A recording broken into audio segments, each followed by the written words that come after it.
Art is everywhere in Franklin County. Today we chat with Lydia Simon and Lauren Emond from the Columbus Museum of Art to discuss the many connections between art and public health.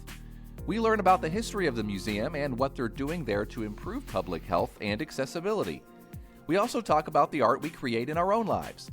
Zach's got something about a papier-mâché shoe. Can't wait to hear about that. All that and more coming up on Health is Real.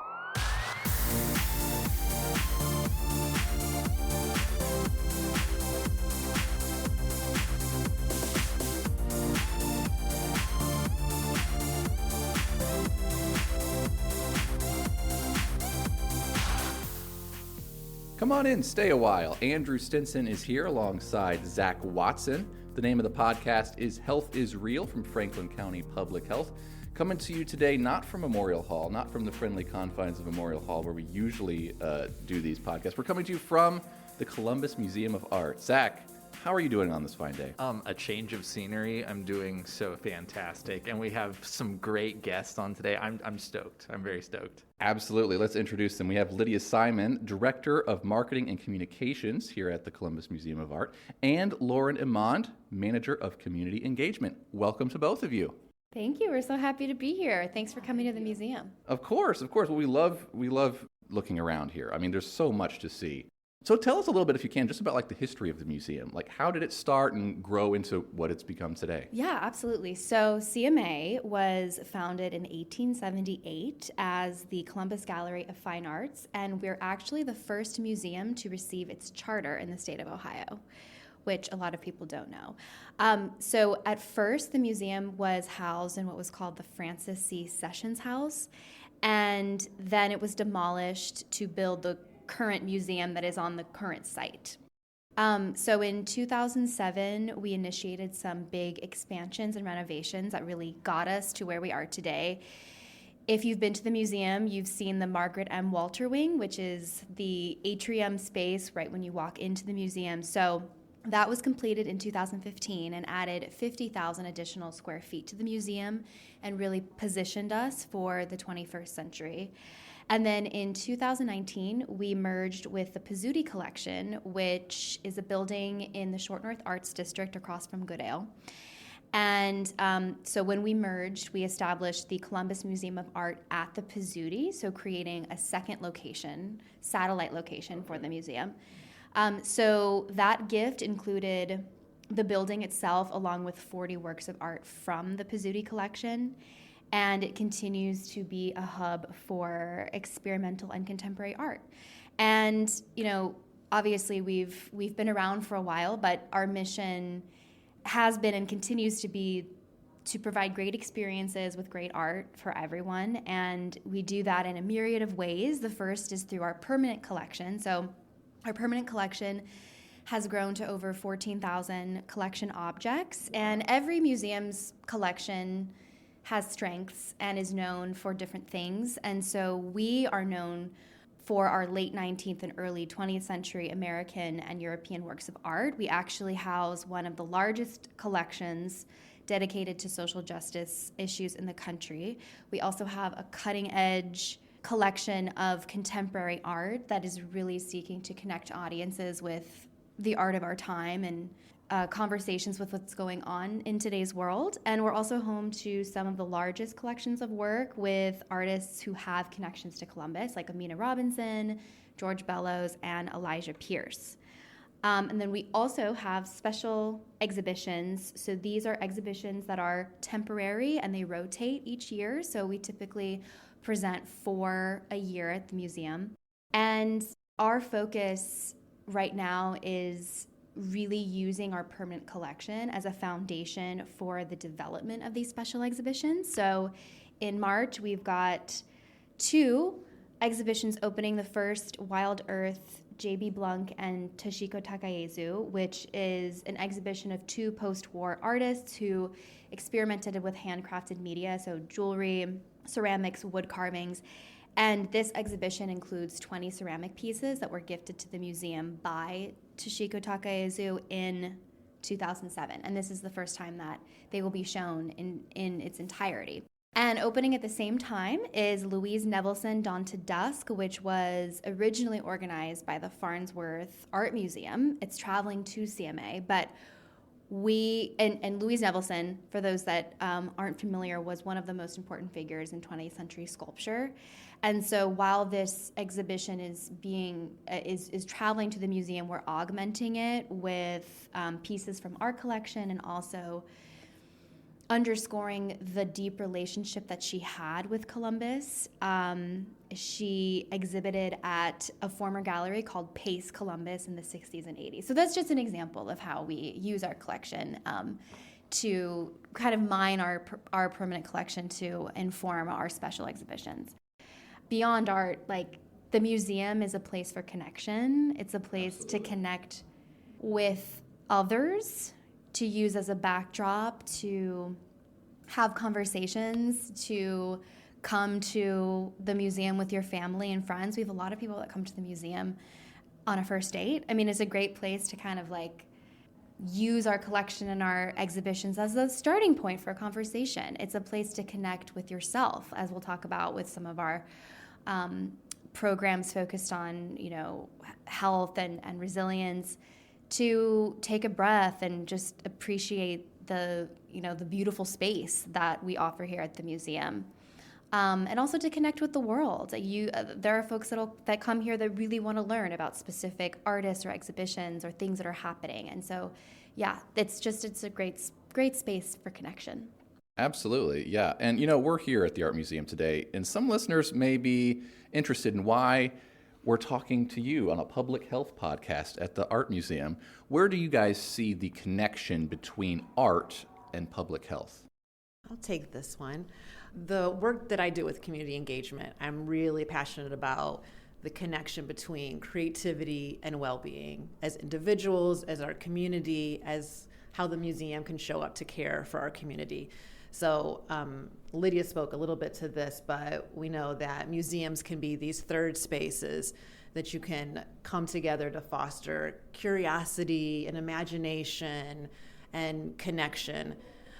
We were talking recently about the Surgeon General had declared loneliness as an epidemic for public health, and museums are uniquely positioned to be spaces to create a sense of belonging, a sense of being part of something bigger than yourself, being part of a community through our community-centered approach and visitor-centered approach to visiting our gallery spaces, but also to the programs that we design and co-create with community partners with the goal of addressing issues that are important in people's lives and a place where they can come together and feel more connected to themselves, more connected to others. I think the more that we're able to access more of our well-being, the more that we can access our curiosity, our creativity, ways of thinking and doing in new and different ways. And we have some examples. I think, Zach, do you want to talk about the Buzzer Beater Jamboree? Yeah, everything you said was so well articulated, and now let me talk about the Buzzer Beater Jamboree, an insanely named event. A couple years ago, during the pandemic, we at the health department were trying to think of ways in our own right to sort of go outside the bounds of traditional, ways of reaching out to the community. We sort of were like, look, this has to go beyond flyers and tabling and traditional outreach. Like, how can we do something actually, one, for the community that would foster sort of a sense of engagement and belonging and bringing people together, and sort of packaging that with, trying to get people vaccinated, and not just trying to get people vaccinated, but addressing sort of like cultural misunderstandings about, the vaccines and COVID vaccine at the time. So we did this event where we, held a basketball tournament. I think it was a 3-on-3 basketball tournament, I believe. And I think there were individual competitions. And that event was, we used like different sorts of like artwork and things of that nature to like, we created like a wonderful flyer with a little basketball guy. It was great. But we did all sorts of unique things to sort of bring, young adults in and their families to try to like encourage, it's like, hey, while you're playing basketball today, like, make sure you have fun, recognize that this is a really healthy activity. And then, we're in the middle of this world-changing crisis, if you have questions about vaccination, we as the health department are here to answer them. Like, we're not here to like force you or even really beg you. Just know that we're here as helpful community stewards to help you with anything you need for that sort of thing. So, do you have anything going on at the Art Museum now that's aimed toward improving public health? Yeah, I can mention a couple of our recurring programs. One thing we really value is deep partnership with community partners who are also deeply embedded in the work of caring for our communities. One of our partnerships is with Replenish Well and the Yoga Carriage, who's just down the street in the Discovery District, and we've been partnering with them for several years to create a monthly yoga program in the museum. And this is beginner level for yoga for everyday lives. It happens on the second Thursday of every month from 6 to 7. And January through March is a special candlelit yoga. We're doing that in Edwards Court, where it highlights the Chihuly sculpture and you're surrounded by art. And the museum is still open until 9. So you can come in for yoga, drop into this space. And I should mention that Edwards Court, the ceiling is glass. So you are having a yoga experience with candles and art under the stars. Oh, wow. That's pretty Yeah, it's pretty That's magical. Cool. Yeah. And Replenish has been a really great partner. So we were doing yoga for a while, and then during the pandemic, and we had to take a pause, and we were in communication with each other about what we were both noticing our community needed, and we developed a program together called Art of Rest that happens quarterly. It's a longer workshop. It's 2 hours. It invites people in to practice and discover a variety of active modes of rest, help you transition from the previous quarter of your life and prepare for the next. So our next one takes place on March 9th. They're always on a Sunday, and it's usually the first Sunday of every month. But they've been really great partners to co-create these programs with us that give a continual invitation to come into the museum, especially for audiences who maybe don't think of themselves as museum goers, but they do yoga, and now they can do yoga in the museum and have a positive experience of what the museum space feels like to them, and then explore the galleries, and then hopefully come back on their own and bring friends. We also developed recently a line of intention cards that we also hand out on the same evening to all visitors that come on Thursday nights when yoga is happening. If you walk into the museum and you're not quite sure where to start, we have these intention cards. You could collect all 10. You get to keep them. We paired them with a work of art, and we invite people to find a work of art that invites the intention of that card. So it might be curiosity. It could be play. It could be awareness. It could be rest. And then when they find that piece, there's a somatic practice that invites them to connect with that idea. So it might be find a work of art that evokes curiosity. Explore the galleries. When you find that piece, invite curiosity in by imagining you're inside this painting. What do you hear? What do you smell? What do you feel?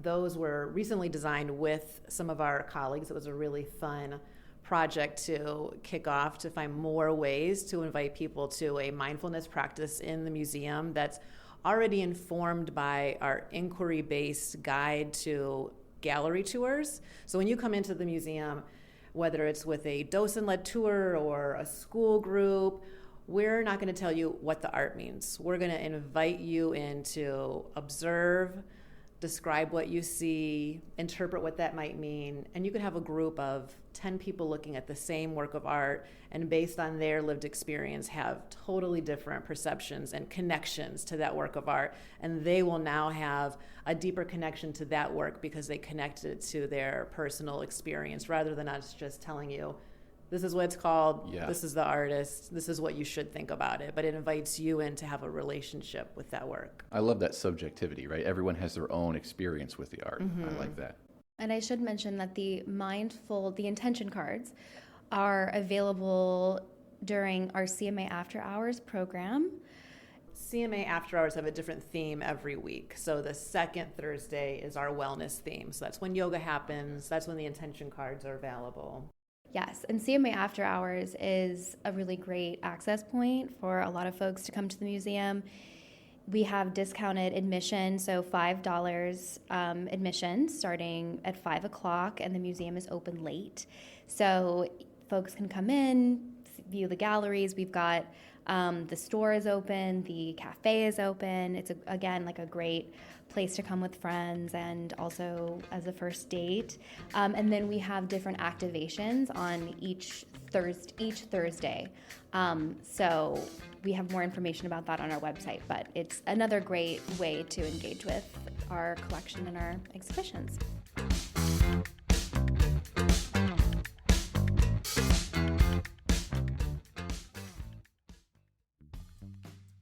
Wow, that was a really nice walk in the park. I'm glad we did that. I needed some fresh air.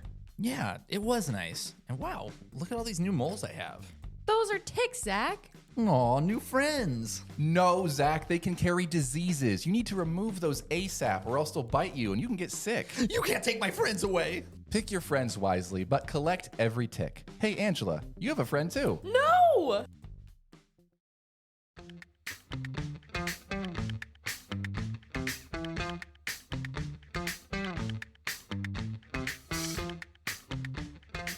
Wonderful. Now listen, I've been waiting for my shot to ask you questions because speaking of being mindful, I need this to be. I want this on record on the podcast. Let's hear it. Oh, okay. Yeah, you're really loading me up here. I love this museum, and I'm not just saying that because you allowed us to be here, which we're very grateful for. I love this museum because I've been to other ones, MoMA, I like all sorts of, like, you name it, big cities. I've been to other sort of museums of various natures, art, history, whatever. This museum just has something about it that's different. Like, I have been in other museums in other cities and just been like, I miss, like, the Columbus Museum right now because this one has, dare I say, it's just classier. Like, just by nature of the fact that you guys have a very historic, like, building with some new modernized, like, attachments to it, this place is just very, very thoughtful, classy, and articulate and put together. And it's always just such a nice, calming vibe when, I'm in here in comparison to, and again, love all museums. This is no shade or disrespect at museums of other statures, but this place is just special and I love it. So thank you for all the hard work that you all do. So with that in mind, I wanted to ask, a large focus of public health is making sure our services are accessible to everyone who may need them. In what ways is the museum working to be accessible to all members of the community? Sure, I can start that. So we are obviously committed to making art accessible to everyone. I mentioned the discounted rates on Thursday evenings. We also have free Sundays, so general admission is completely free, along with admission to our special exhibition. So you can experience everything that we have to offer on Sundays for free, which is really quite amazing. And we strive to make visitors feel comfortable and welcome the moment that they walk through the doors. So some of the services that we offer, we have a visitor guide for sensory sensitivities. We have, and not a lot of people know about this, but when they find out about it, they are so excited. We have a comfort room, which is a private room for visitors who need a low stimulus break or for breastfeeding, or you just want to take a breath. Seating, and this is also not very common in a lot of museums, we have lightweight portable stools in the galleries that you can take and use them. We also have a toolbar on our website that translates our website in over 100 languages.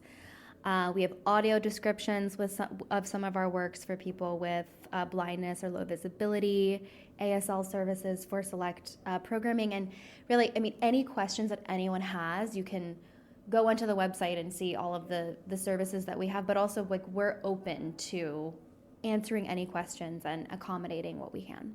Yeah, and on that last point too, I forgot to mention this as part of the reason I love this place is, can you speak, I think this makes sense to pointing out to accessibility, but your staff. Your staff is always so helpful and responsive, and they come up and, some people it might not be as big of a sticking point, but the staff always will come up and ask if you need anything, or if they'll identify unique things about the portrait that you might not be noticing. Absolutely, and that's because we are guided by a vision to be a visitor-centered museum. Visitors are at the center of all that we do here, and this museum is not just a museum in Columbus, it's a museum for Columbus. It's a museum for the people of Columbus, locally, regionally, nationally. And I thank you so much for saying that. I also agree. We have a really great thing going here, and we are very intentional with the way that we curate the spaces, the shows, the programming. Everything is so well thought out, and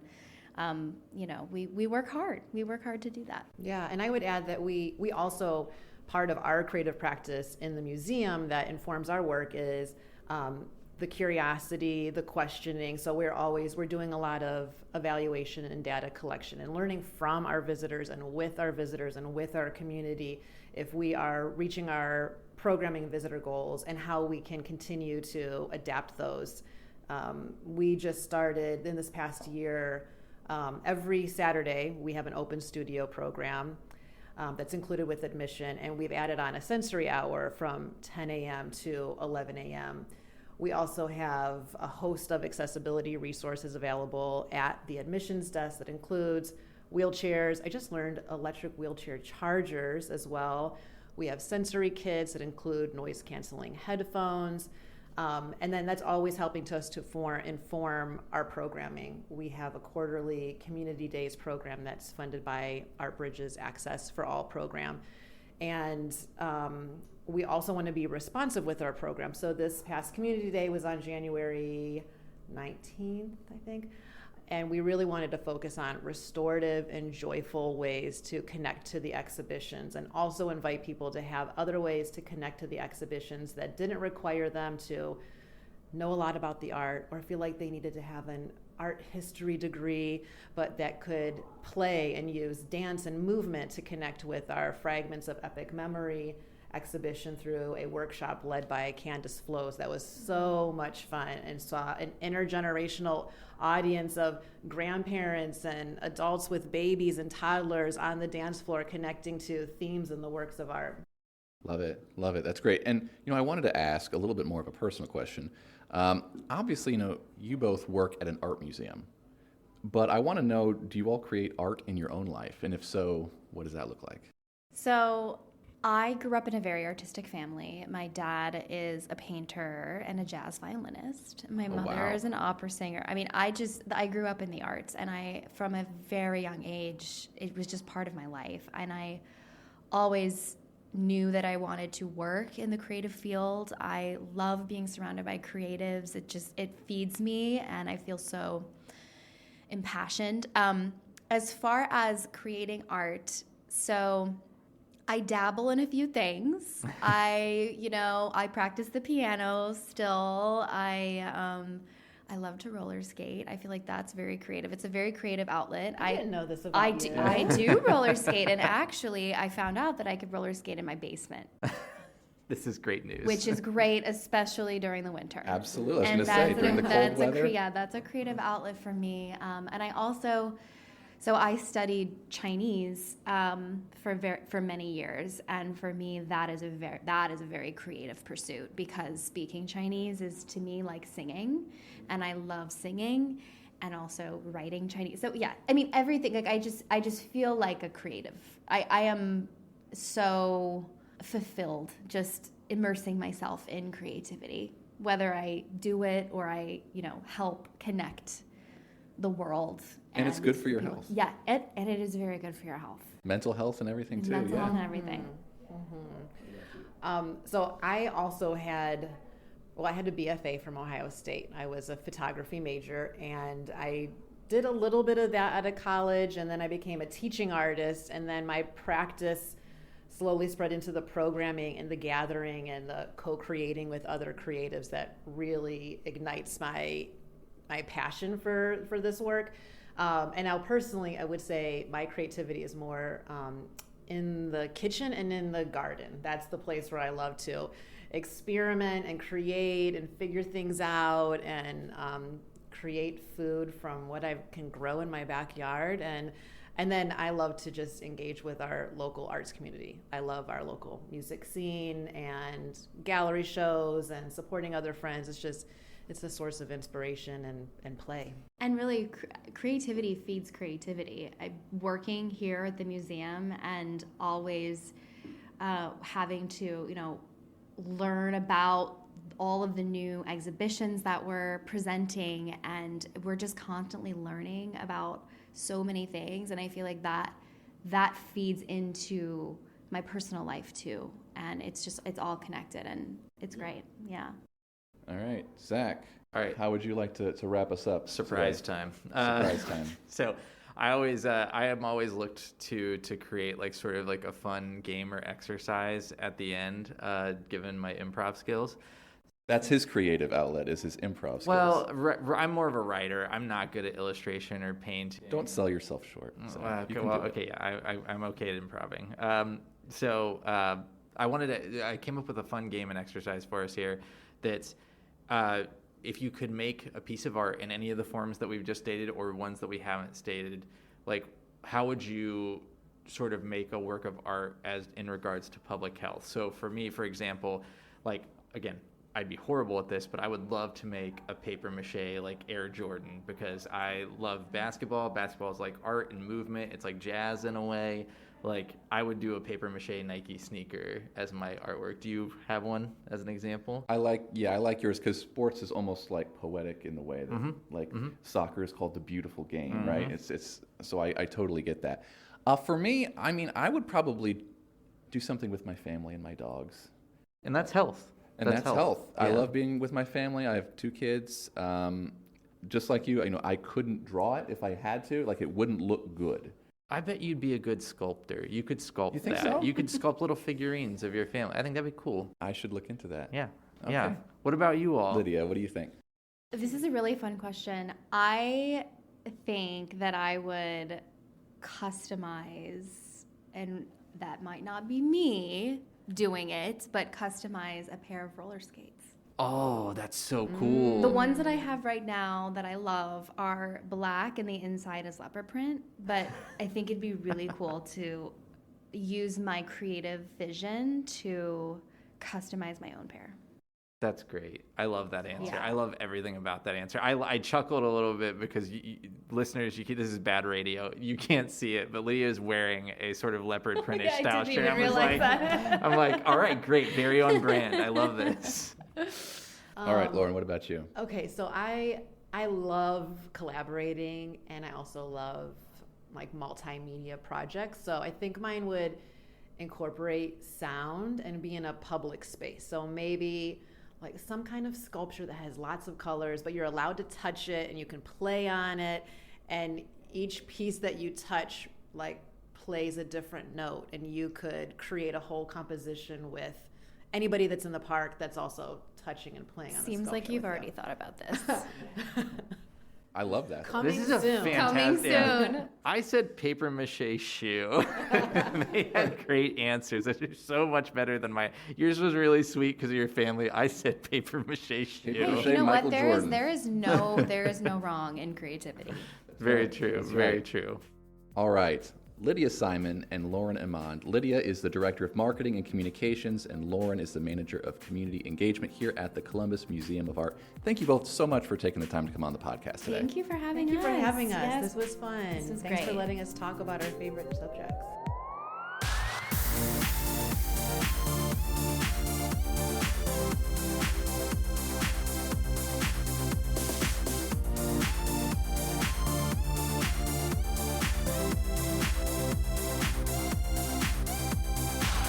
Thank you for listening to the Health is Real podcast from Franklin County Public Health. We want to hear from you. Let us know your thoughts at fcph@franklincountyohio.gov, and be sure to follow us on your favorite social media platforms. And did you know that we offer vaccine clinics and education throughout Franklin County for both children and adults? Talk to a public health nurse to ask questions or schedule your vaccine appointment by calling us at 614-525-3719 or email shots@franklincountyohio.gov.